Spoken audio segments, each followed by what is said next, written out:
Salut, bienvenue sur le podcast de À nous deux. Hello, aujourd'hui ça va être un épisode un petit peu spécial, ça va être un épisode annonce, je voulais un petit peu teaser sur Instagram. Honnêtement, au moment où j'enregistre, je sais pas encore quel titre je vais mettre, mais au cas où je vais pas faire durer le suspense, la saison 3 du podcast va s'arrêter ici.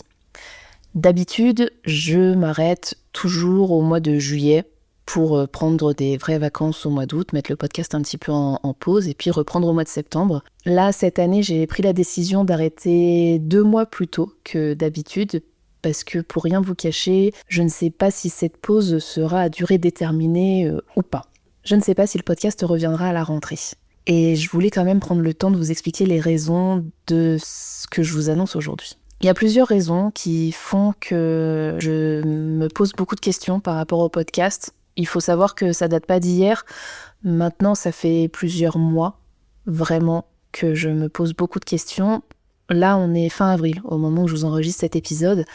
Et ça fait clairement depuis novembre ou décembre que je me pose de réelles questions sur la continuité du podcast. Je veux arrêter parce que ça me prend quand même beaucoup de charge mentale. Il faut que je monte les épisodes, il faut que je prépare des posts pour les réseaux, que j'organise les enregistrements, que je prépare les enregistrements, que je pense à envoyer le mail pour tout expliquer à mon invité. Je dis pas que j'aime pas faire ça, c'est juste que c'est énormément de tâches pour une seule personne qui, en plus à côté de ça, a déjà un travail à 35 heures à côté. Et c'est là aussi où je veux en venir, c'est que ça me prend vraiment beaucoup de temps.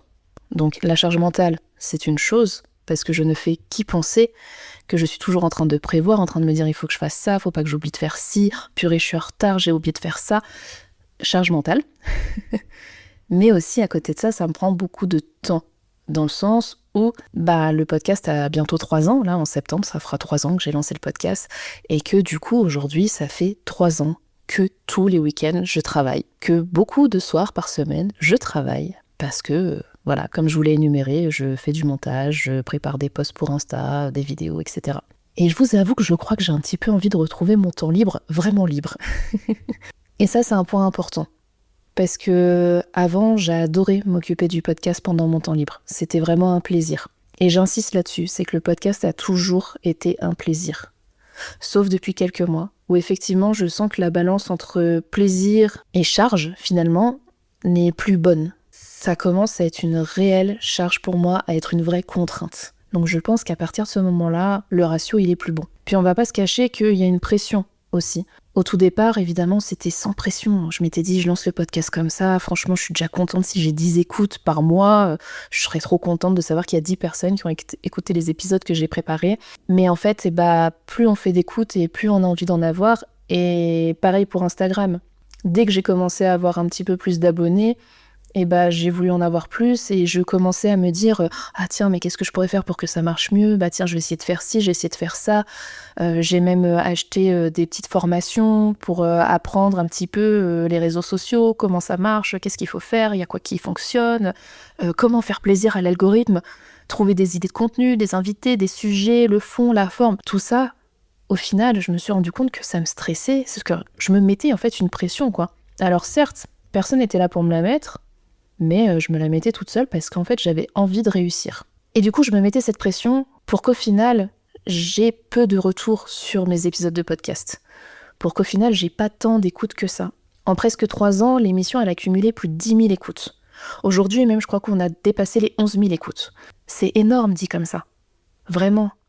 Mais quand on divise, ça fait environ 340 écoutes au cumul par mois. C'est déjà beaucoup aussi, parce que vraiment je pars de zéro. Mais au vu de tout l'engagement et de toute l'énergie que je fournis, honnêtement, le ratio plaisir et investissement, il est plus du tout équilibré. J'ai peu de messages privés, pas beaucoup de commentaires. J'ai vraiment pas beaucoup d'engagement en fait sur les réseaux.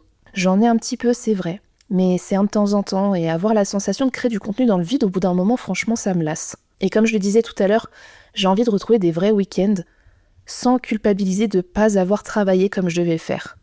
D'avoir des vraies vacances sans devoir me programmer du travail et une to-do list pendant mes vacances.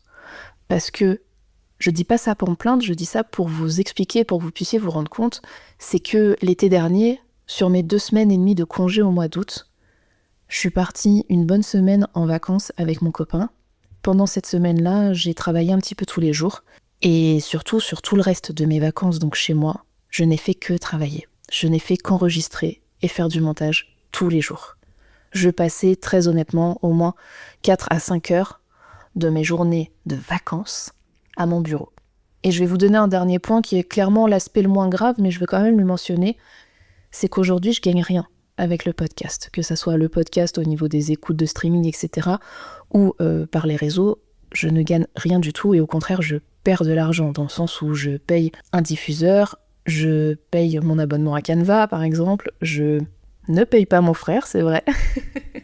Voilà, c'est pas des énormes dépenses. Mais quand même, au cumulé, en 3 ans, je préfère pas faire le calcul. Après, je peux pas vous cacher aussi ce qui a fait que j'ai tenu tout ce temps, c'est que j'ai pu ouvrir la parole sur des sujets qui me tiennent à cœur. Certains où j'étais concernée personnellement, d'autres de loin, certains pas du tout, mais j'ai vraiment appris à chaque fois. J'ai tenu aussi jusqu'à maintenant car j'ai beaucoup enregistré durant l'été 2025 et j'avais tous ces épisodes de fait avec mes invités. Et il était hors de question de pas sortir les épisodes et d'honorer leurs mots et leur temps pris pour moi finalement.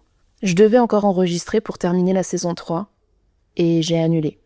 J'ai détesté faire ça. Honnêtement, j'ai détesté annuler en disant « je suis désolée, finalement je préfère pas qu'on enregistre parce que faut que j'arrête le podcast. Je commence à plus savoir gérer. » Je consomme du contenu sur les réseaux depuis bientôt 20 ans. Je vous rappelle que j'ai 35 ans, bientôt 36. Et franchement, j'adore ça. J'ai toujours eu envie d'essayer, moi aussi, de créer un peu de contenu, de partager des idées et des envies, de faire parler ma créativité. J'adore ça, mais je crois que je veux le faire sans devoir le faire, car il faut vendre quelque chose. Là, en l'occurrence, c'est mon podcast, et pousser les gens à venir l'écouter. Peut-être que je suis une super consommatrice, mais une créatrice très ponctuelle. Et puis, franchement, je passais déjà beaucoup de temps sur mon téléphone. Et depuis que j'ai le podcast, ça a cassé tous les records, et aussi pris beaucoup de mon énergie. Au final, ce ne sera peut-être qu'une grosse pause, le temps de voir si ça me manque, si je veux essayer une autre organisation, un autre format. Alors franchement, on verra. Je ne sais pas du tout ce que l'avenir me réserve. Je ne sais pas du tout si je vais complètement arrêter Instagram ou si je vais continuer quand même à créer du contenu sur Insta. Parce que ça, c'est vraiment une des choses que je préfère. Je ne sais pas si je referai des épisodes. Je ne sais pas si je referai et que je garderai ce rythme de un mardi sur 2. Honnêtement, j'en sais rien.